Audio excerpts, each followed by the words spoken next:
because of my books, I have met so many extraordinary people. I've had conversations where we're in tears together, crying about our moms. And so it's those transformational experiences that have made a difference for me, just as much as it's made a difference for my readers. Hey everyone, this is Jen Foster with the Elite Publishing Podcast. Really excited today to dive in and interview a two-time international best-selling author, Lynn Abaté-Johnson. We're really excited to have her here, and she's going to talk about how she wrote her books and her publishing process. So welcome, Lynn. Thank you. Thanks for having me, Jen. I'm a big fan. Great. Well, tell us a little bit about how you first decided you were going to write a book. I was actually encouraged by friends and family because I was writing in a daily journal called caringbridge.org. I don't know if anybody's ever heard of it. Caringbridge.org is this amazing website that is free to use, and it provides lots of different things. But the thing that I used it every day for was writing updates on my mom's health journey. The minute she was diagnosed with stage 3C ovarian cancer, she had the BRCA2 gene. So some of your listeners, I'm sorry if you can relate, but those of you who can relate, you'll know what I'm talking about. And as soon as my mom got diagnosed, we went to Caring Bridge, created an account, and I started journaling every single day. And I was informing the friends and family, especially the long distance people who just had no idea what was going on. And they were very concerned about my mom. And I gave updates on my mom's journey, like very factual, very factual, a lot of medical stuff and what procedures she was having, what the diagnosis meant, and all of that stuff. So as I kept writing every day in that journal to give people updates, I had family members say, Lynn, we thought we were going to have to console you. And here you are, you're making us laugh. And you're a really good writer. And which is funny to me. The reason I laugh now is because it was never my intention to write a book. I always call myself an accidental author. And people were saying, you need to, you got to write a book. And so at the end of my mom's life and the end of my kind of journaling, and that was over 6 years, I believe we had 600 pages of journal entries on that website. And my sister, who's my techie person, she downloaded all 600 pages of all of my entries. And so then, it took me a while, Jen, to tell you the truth. COVID had hit. My mom died in 2017, and I kind of started to write, but I didn't know the first thing about writing. I didn't know the first thing. Now, I'm a community builder, business consultant, marketer. I've helped plenty of clients bring their books to the market once they're written and published. They've done all of that, and I do the other end of it and bringing it to amplify these books.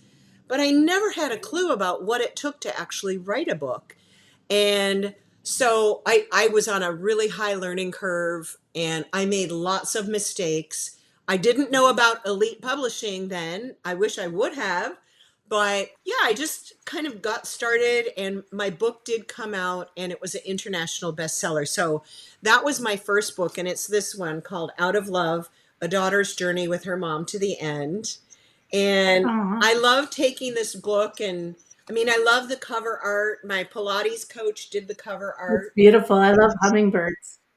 Isn't it amazing? Mm-hmm. And my mom was the Rose Queen. And the story about the hummingbirds is that right after she died, within the week, I was out to lunch with a good friend of ours who actually helped us care for her.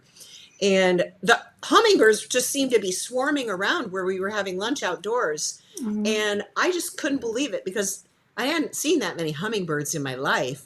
And yet there they were. So I wrote this book to care for the caregivers because at the time when my mom was diagnosed, it was 2011. And again, high learning curve. Nobody ever taught us how to care for someone with cancer. and go through all of those, the surgeries and the chemo and all of the care at home that you need to do, and Mm-hmm. then all of the signs and symptoms of complications and all of that. So I just thought, you know what, I've got to write this book. And so what I did is I used my journal entries. So this is actually what I teach people too now, Yeah. So using repurposing because your content. I know I love to work with authors who just they're afraid to write, but they've already been blogging or they've already been Mhm. keeping a journal. And so the first part of every chapter is a short journal entry in italics, and then the second part is my hindsight, kind of looking back and telling people what I was experiencing at the time, because the book is really not about my mom. It's about me and my experience as a Mhm. family caregiver. And so I wrote this with the purpose of destigmatizing all of those horrible things that come along with, there's guilt, there's shame, there's Mhm. family dysfunction. And so I was really driven by my purpose. And then at the end of each chapter is it says further inquiry. And it's just a little question for the reader to think about. And then I always have a quote like a quote that meant something to me. And then I've got Mhm. pictures of my mom and pictures Awesome. of my mom and I. So that's how that book, I thought I'm going to format it so that it's not my long journal entry, because that can be really boring and just Mhm. factual. Yeah. I wrote about from my heart what it's been like on my own personal transformational journey, how in trying to care for my mom, I did a terrible job of caring for myself. And so, Yeah. I have that personality where, I used to be that person who would take care of everybody else and ignore my own needs. Mhm. And through that journey, I learned to take better care of myself. So that's why that book had to be born. And Yeah. that came out in November of 2022. And I love to sign the book. So, anyone who orders it in the United States from my website, I love to sign it and like put their name on it. And Mhm. it feels so intimate. When you're writing about personal stuff that's often pretty deep, you want to have it, you want to know like whose hands it's landing Yeah. in. And Makes it so, such a personable experience too.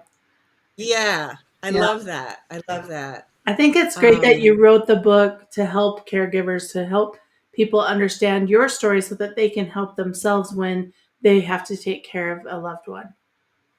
yes. I mean, it's inevitable that most of us, unfortunately or fortunately, however you look at it, I look at it both ways. There may be a diagnosis, there may be an accident, there may be, God forbid, something should happen in your family. And, the family members are there to care for that person at Mhm. home. And, even, moms who have babies with birth defects or anything like that, that's a lifelong, that's like family caregiving on steroids, right? Mhm. Because it's not just that you're raising children, it's that you're raising children who may have special needs. So what I did in that book is I wanted to make it reassuring and support people emotionally. And I also wanted to make it practical. And because I'm very pragmatic, my mom was very pragmatic, and I created systems and structures out of my mom's cancer diagnosis and that whole health journey that we had. So I've actually provided checklists and all kinds of forms and formats that people can literally copy from what we did and make it their own when they have a loved one that they're caring for. So I it's love been a it. great transformational journey. Yeah. Yeah. Well, tell us, did you decide to self publish or what did you use a traditional publisher? No, I went kind of with a hybrid publisher for my first book. And then my second book, I was asked to contribute a chapter to this book, Voices of the 21st Century: Women Empowered Through Passion and Purpose. And when that offer came up for me to contribute to that one, I was in a very, I won't say shaky state, but I was questioning. I think I was having a little bit of an existential crisis. I had just been laid off from my career job that I loved. For almost 5 years I was Mm-hmm. there, Mm-hmm. and I was kind of, in limbo and back in the job market. And when I was asked to contribute to this book, I thought, Lynn, if you're going to tell the truth about something, tell the truth about something that's really going to help other women and empower other women. And so my chapter is called You Are Worthy of Love. Mm-hmm. And I wrote that chapter about a time in my life when I did not feel that I was worthy of love. Mm-hmm. And out of that mindset, I made mistakes and made horrible, bad judgments. And I was in a bad position for a long time there, for many years in my youth. And so I was able to look back on that and have this new hindsight, again, this perspective, and realize that, if I'm going to transform my life, it's really up to me. And so, since that experience, that's what I've been doing. I've become more curious. I've become more interested in building community, which is what I do in my professional life. And I really believe, and I have this on my bookmarks that I give away with every book, the quote by Ram Dass that says, "We are all just walking each other home." And for me, that quote by Ram Dass is the essence of what I call true community, that we all need each other. We may not always agree, but we really need each other. We need to bounce things off each other. We need to have critical thinking and Mm-hmm. creative conversations. And a friend of mine created compassionate dialogue. And so that quote to me, and the reason I put it on the bookmarks, is really distills the reason why I exist, why I'm on the planet. And so whenever I get all kind of, oh, what am I doing? Where do I belong? Does anybody even care? Right. I go back to, the very words that I've written and the quotes that have inspired me for all of these years. Mm-hmm. I love that quote. That's beautiful. I haven't heard that one before. Thank you. I really like that. Well, that's good. So Yeah. you kind of have been in both worlds of hybrid and self-publishing. Um, Yeah, like my next book is going to be more like self-publishing. mhm, And I already have the idea for it, and it stems from my first book. It's around matriarchy, mhm, and it was involved with my mom and everything. But yeah, I think that now that I've had two books out, I I have learned so much, and I'm actually teaching other people, what that experience was like. And yeah, I'm being very honest about the mistakes that I made, and mhm, I think I can help people realize that they don't necessarily have to make the same mistakes that I did. mhm, And I'm very forthright in sharing those mistakes with people. So yeah, I do that one on one, and I do that in this course that I created, the Show Up mhm, You course. mhm, And so it's really, for me, it's like breathing. It's very natural. well, Showing up as who I am mhm, is that's what I want to do for the rest of my yeah, life. yeah. It's very important to be authentic and real, and I love that you created a course around it. What would you tell? What would be the number one piece of advice you'd give to a new author who hasn't published their book yet? I would say just start writing. Number one, start writing. Number two, talk to other people about it and share your ideas with people that are close to you so Mhm, that they can support you. And do your research. Find that publisher, which I love, Elite, and find that publisher that can take you through from A to Z and will guide you every step of the way, and not just kind of go, oh, well, here, do this, and then just drop you.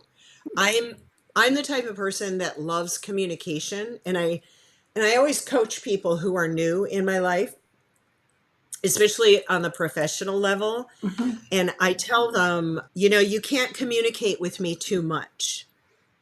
You'll find that I tend to over communicate, and that's because I'm very detail oriented. I've built businesses. Mhm. I've scaled businesses. I've had successful businesses, and I've also had flops. And so I've been able to learn really what works. And what works is that when you have a question, ask the question. Don't keep it to yourself and think it's stupid. Right. So ask lots of questions, write everything down, make checklists, figure out who your team is going to be. I think it's so important, again, going back to true community, is creating a team of people who really have skills and talents that are going to make it easier for you to tell your story. Yeah. And not only that, but make a business out of it. So it's very common that creative people, writers, artists, I also make jewelry, they're not always the best person to run the business. Yeah. And there's an old book, it's over 30 years old, called The E-Myth by I've read Michael that one. Gerber. Hmm. You know that book? Yeah, I read that one. Hmm. Yeah. And Michael Gerber wrote this book many, many decades ago, and it still holds true today. Is that E-Myth is that entrepreneur, the person with the talent and the passion and the gifts and the skills, that's not always the same person to start that business and really create, an empire Hmm. and a community around their books. We all need help. We all Yeah. need help with that stuff. And so the mission is to find the help and go around and ask people, who have you worked with? Who do you Yeah. know? Hmm. I'm looking for help. Right. What would you say, like, if you could say the statement, because of my book, this happened? What would you say? Oh my gosh. Your books. You could say books. Okay. Yeah, because of my books, I have met so many extraordinary people. I've had conversations where we're in tears together, crying about our moms. Mhm. I've met people who, read my chapter in this book, You Are Worthy of Love, and also just so heartfelt people writing me and saying, I feel like I can do it now. I can go on with my life and I can become, I can transform. And so it's those transformational experiences that have made a difference for me, just as much as it's made a difference for my readers. And I also love to do in person events and Mhm. online events where I'm speaking and I'm sharing different things, like, there's so many things that can come from either book.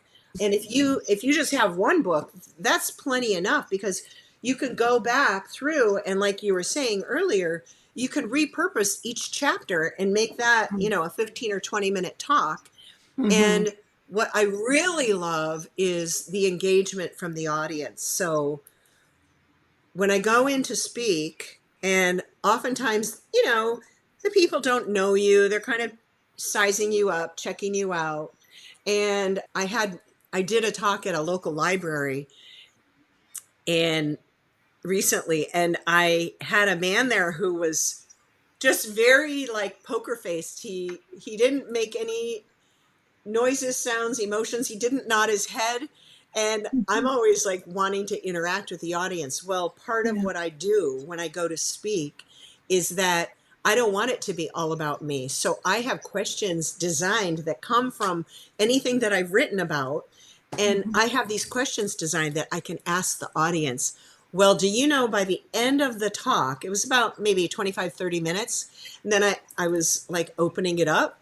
And this man started telling all of us in the room his story about caring for his mom and Mhm. his siblings, and how there was a little bit of family dysfunction there. And I mean, the guy really opened up, and then he bought both of my books. Awesome. And and I was That's able to great, sit there. though. You had that Yeah, connection of yeah. the heart connection. It's that heart connection. I think that's, Mhm. if I were to distill the answer to your question, it would be that heart connection, that community building. Mhm. I love that. Well, thank you so much, Lynn, for being on our podcast. And everyone, if you have liked this podcast, please hit the notification button and like our podcast and share it with those who you think it would benefit. And can I mention the free chapter? Yeah. Tell us where Okay. we can go. We'll put the link to the free chapter for Out of Love in the show notes so that anybody can go and download either the printed, or I think also maybe the ebook and the audiobook would be available with that link. So go for it. Great. Well, we'll put that in the show Thank notes. you. And of course, you can get the full book on Amazon or on her website. Yep. And it's just LynnAbaté-Johnson.com, right? Exactly. Thank you so much for having me. Of course. Have a wonderful day, everyone. Talk to you soon. If you want to write a book and become a best-selling author, you're in the right place. At Elite Online Publishing, we can help you create, publish, and market your book so that it becomes a #1 bestseller. We work with a limited number of authors to ensure that they receive the best possible service. So if you want to learn how to write and publish a book that will empower you to smartly grow your brand, business, and credibility, apply today. We look forward to working with you.